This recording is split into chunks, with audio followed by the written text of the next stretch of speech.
Presented by Music Maithili.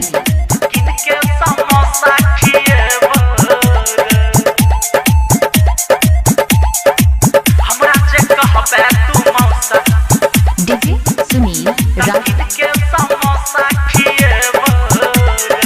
Presented by DD Production House, Sakri. रो बउआ हमरा जे कहबे तू मौसा त किनके समोसा खिएबो रो बउआ हमरा जे कहबे तू मौसा त किनके समोसा खिएबो समोसा खिएबो कि गोदी में तोरा घुमेबो रो बउआ हमरा जे कहबे तू मौसा त किनके समोसा खिएबो भतीजा हमरा जे कहबे तू मौसा त किनके समोसा खिएबो कहना रे DJ good Madhubani DJ good Madhubani DJ good Presented by Music Maithili.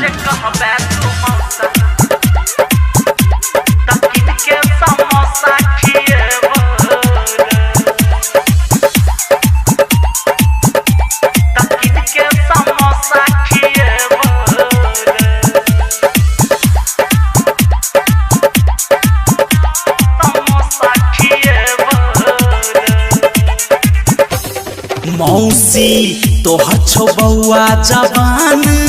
Mummy दैनै छो तोहर ध्यान रो बउआ मम्मी दैनै छो तोहर ध्यान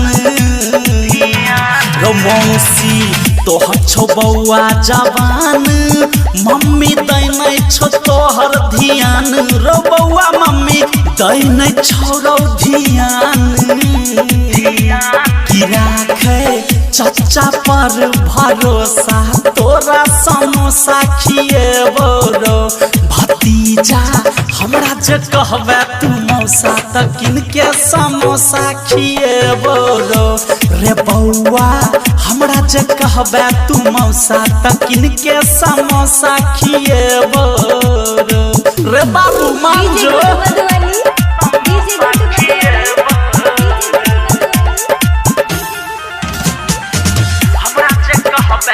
Presented by Music Maithili.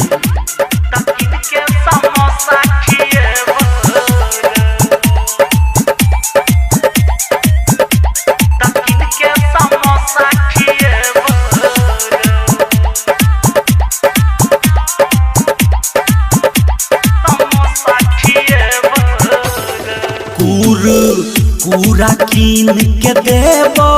बउआ मौसा तोहर हम हेबो रो बउआ मौसा तोहर हेबो पूरा कीन के देबो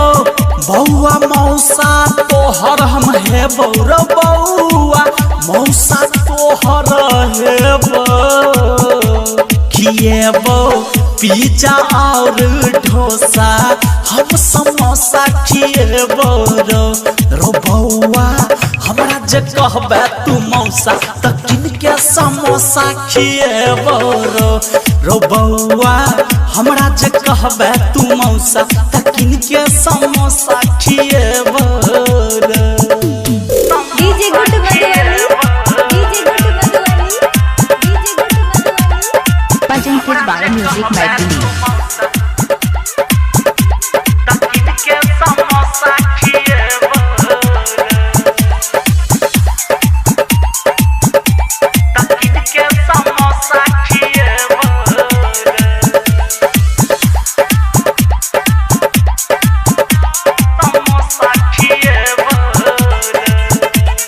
राइटर सुधीर के कहे तू पापा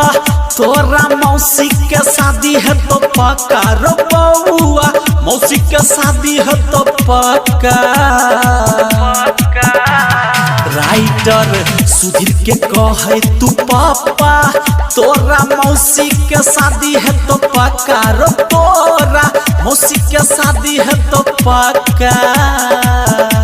धुरंधर धर्मवीर के कहबे मौसा त किनके समोसा खिएबो रो बउआ बबुआ हमरा जे कहबे तू मौसा त किनके समोसा खिएबो रो भतीजा हमरा जे कहबे तू मौसा त किनके समोसा खिएबो रे बाबू मान Presented by Music Maithili.